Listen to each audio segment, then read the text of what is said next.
Hello students, welcome to the channel Zoology Optional with Jyoti Kaushal. This is the SPICO series of Zoology Optional. Basically syllabus and previous year question analysis, understanding and comprehending the topic, and finally answer writing of the same topic.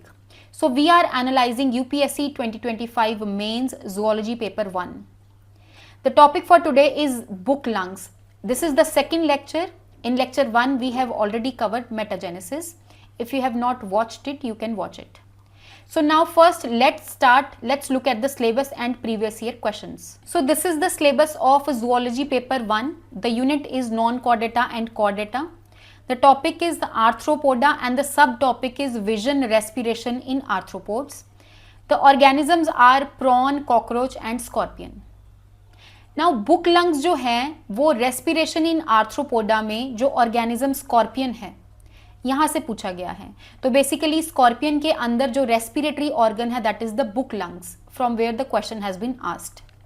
Now let's look at the question paper. This is UPSC 2025 mains zoology paper 1. You can see question number 1 का जो B part है that is book lungs. You have to write a short note, 150 words and 10 marks. Now let's look at the previous year question analysis.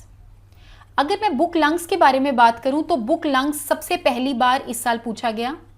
इससे पहले कभी भी book lungs के बारे में नहीं पूछा गया. अगर मैं इस पूरे टॉपिक के बारे में बात करूं जो कि मैंने आपको सिलेबस में बताया, vision and respiration in arthropod जैसे कॉकरोच, प्रॉन एंड स्कॉर्पियन, तो इसमें से रेस्पिरेशन इन कॉकरोच के बारे में 2023 में पूछा गया था. Then in 2022, the question was visual organ of cockroach. This was asked for 10 marks, this was for 15 marks and this was again for 10 marks.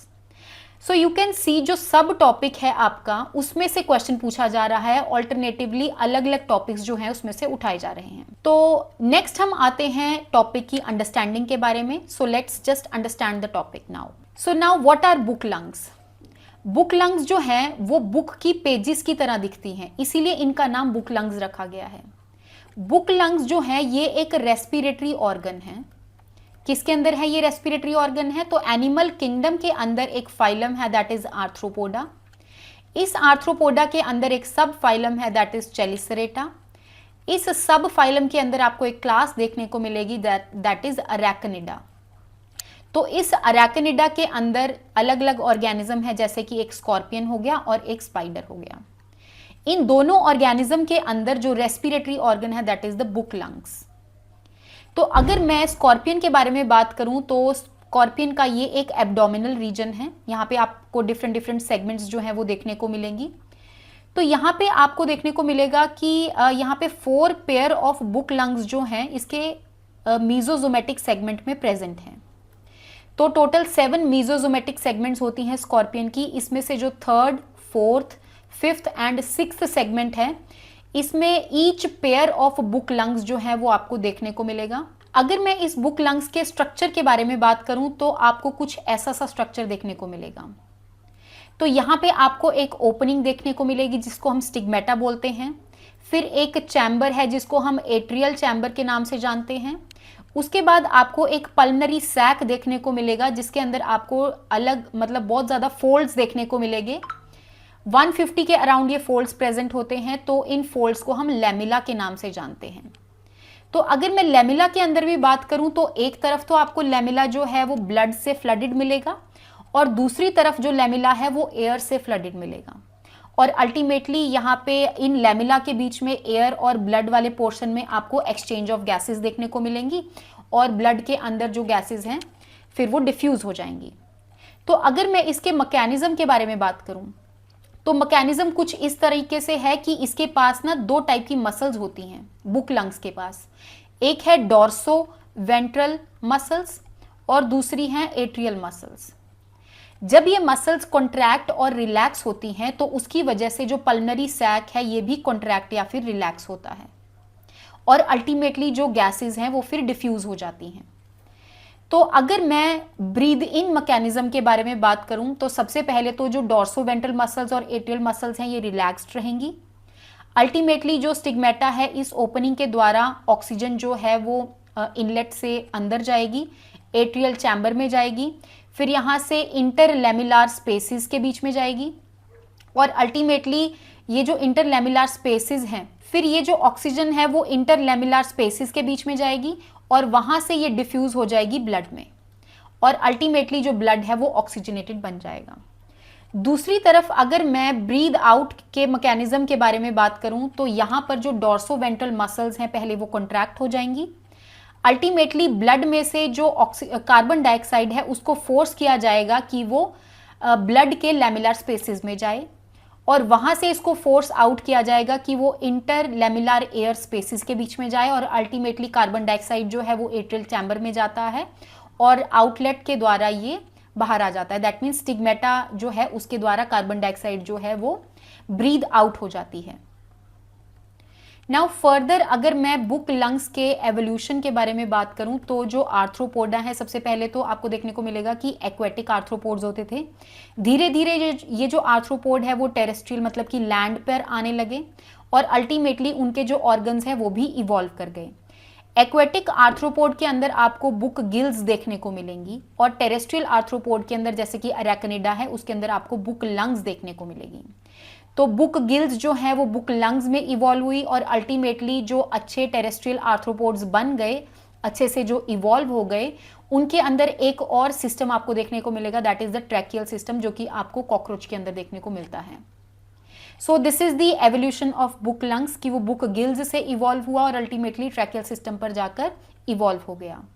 Now let's start with the answer writing of the same topic. अब आपने answer writing में क्या लिखना है? Obviously सबसे पहले तो आपको इंट्रो देनी है, then is the body part. Body part के अंदर आप फ्लो चार्ट भी बना सकते हैं, फिर आप डायग्राम भी बना सकते हैं। उसके बाद इसका कंक्लूजन आ जाएगा। तो सबसे पहले अगर मैं इंट्रोडक्शन के बारे में बात करूं तो इंट्रोडक्शन में ये एक रेस्पिरेटरी ऑर्गन है, टेरेस्ट्रियल अरेकनिड्स में देखने को मिलेगा। एग्जाम्पल है scorpion and spider. Pages of book की तरह ये रिजेंबल करता है और ये एक इंटरनल स्ट्रक्चर है। तो जैसे मैंने आपको बताया ना कि जो बुक गिल्स हैं वो बुक लंग्स में इवॉल्व हो गई। तो बुक गिल्स जो है वो एक्वेटिक ऑर्गेनिज्म में थी, बुक लंग्स जो है वो टेरेस्ट्रियल फॉर्म में देखने को मिलेंगी। तो इसमें जो एक्वेटिक ऑर्गेनिज्म है उसमें जो बुक गिल्स हैं वो आउटसाइड द बॉडी प्रेजेंट होती हैं, वेयर एज जो बुक लंग्स है वो बॉडी के इनसाइड प्रेजेंट होती हैं। जैसे कि मैंने आपको स्कॉर्पियन के बारे में बताया कि उसकी बॉडी के अंदर 3rd, 4th and 5th and 6th segment के अंदर, मीजोजोमेटिक सेगमेंट के अंदर प्रेजेंट होती है। फिर उसके बाद आप इसके सिग्निफिकेंस के बारे में लिख सकते हैं कि टेरेस्ट्रियल रेस्पिरेशन के लिए ये अडेप्टेड है बुक लंग्स। इससे मिनिमम वाटर लॉस होता है क्योंकि इसके अंदर लैमिनार स्पेसेस है, उसकी वजह से इसका सरफेस एरिया भी इंक्रीज होता है और गैसेस जो एक्सचेंज होती हैं वो एफिशिएंटली एक्सचेंज होती हैं। फिर आप एग्जांपल दे सकते हैं कि बुक लंग स्कॉर्पियन में है, उसके पास 4 पेयर्स हैं, कौन कौन सी मीजोजोमेटिक सेगमेंट में ये प्रेजेंट होता है, कैसे ये जो बुक लंग्स है वो बनी है बाय इनवेजिनेशन ऑफ क्यूटिकल और at the basis of rudimentary appendages. फिर उसके बाद आप इसके स्ट्रक्चर के बारे में इसका एक फ्लो चार्ट दे सकते हैं, जैसे कि मैंने आपको डायग्राम में एक्सप्लेन किया था कि यहाँ पे इसका एक स्टिग्मेटा है, एट्रियल चैम्बर है, लैमिनार स्पेसेस है, फिर उसके बाद ब्लड है। ऐसे आप इसका स्ट्रक्चर के अंदर आप इसका एक फ्लो चार्ट दे सकते हैं। अगर मैं मैकेनिज्म के बारे में बात करूं तो आप ब्रीद इन और ब्रीद आउट के मैकेनिज्म के बारे में बात कर सकते हैं। जैसे ब्रीद इन के टाइम पे डॉर्सोवेंट्रल और एट्रियल मसल्स जो हैं वो रिलैक्स्ड रहती हैं, दूसरी तरफ ब्रीद आउट के टाइम ये कॉन्ट्रैक्टेड रहती हैं। जिस टाइम पे ये रिलैक्स्ड होंगी बुक लंग्स नॉर्मल शेप में होगा, उसकी वजह से एयर जो है वो स्टिग्मेटा से अंदर आएगी और अल्टीमेटली एयर चैम्बर में आएगी और लैमिनार स्पेसेस में फिल हो जाएगी।